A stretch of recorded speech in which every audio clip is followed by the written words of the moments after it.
I quit. Maybe you've heard that, or maybe you haven't heard that.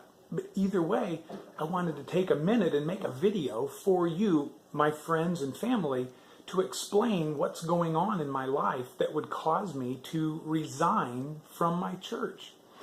Well, let me back up and explain what's been going on the last couple of years. Now, I've served as a pastor for the last 7 years, here in Canton for a little over the last 2 years.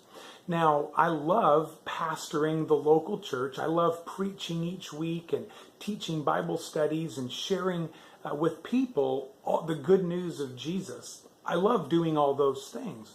Now, the last couple of months, I've been preaching pretty hard about obedience, telling everyone, myself included always, of course, that what Jesus requires or expects from us is our heart and our obedience. And our heart leads to obedience, and our obedience leads to a greater heart for the Lord. I've been sharing that passionately, as I said, for many, many weeks now, kind of in a row. Several weeks ago, I preached on the greatest commandment of all. If we took the Bible and made it simple, what would that look like? And the greatest commandment of all, Jesus tells us, is to love God with all of our heart, soul, and strength.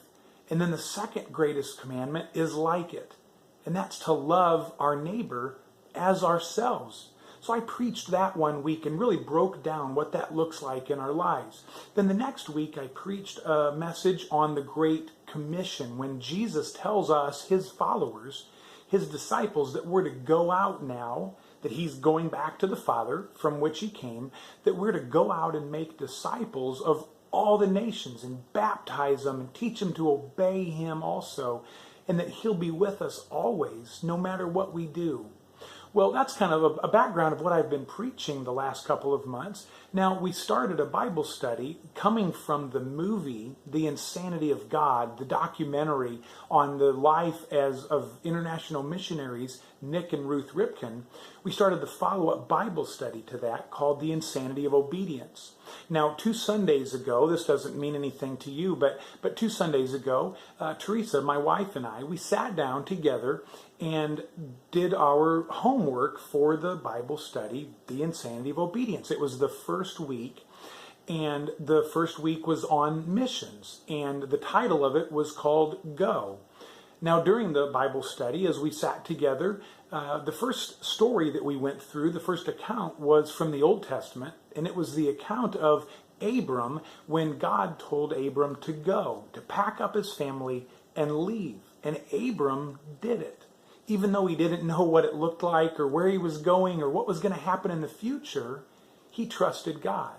He packed them all up and headed off, and that faith that he exhibited pleased God. During the study of the Old Testament account, Teresa and I both began to come under great conviction that God was moving in my life and in our lives, and that he was calling me to missions. So we finished with the Old Testament story, and we moved on to the New Testament story, and that was the Great Commission, Matthew 28, again, where Jesus is explaining to us, his disciples, that we're to go out and make more disciples that will make more disciples. So as we went through that Bible study, it was as though the Lord himself came and stood between us and so mightily laid on both of our hearts that God was calling me to missions. Not necessarily to pastor any longer, but to be on mission, making disciples, loving him and loving others, and being his hands and feet out in the world. During that afternoon Bible study, Teresa and I both fully surrendered to that concept. I prayed, we prayed together and didn't know what that would look like for our church.